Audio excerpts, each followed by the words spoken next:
সফল হতে হলে আপনাকে অবশ্যই একটা জিনিস মাথায় রাখতে হবে। এক নাম্বার হইতেছে সফলতার চিন্তা আপনার মাথায় না, কল্পনায় থাকতে হবে, পরিকল্পনায়। আর টাকা সবসময় আপনার পকেটে রাখবেন।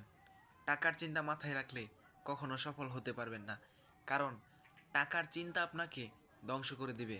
আর পকেটে টাকা থাকলে অবশ্যই সকল কিছু সহজেই আপনার কাছে চলে আসবে, সেটা হোক সফলতা আর হোক আপনার পরিকল্পনা।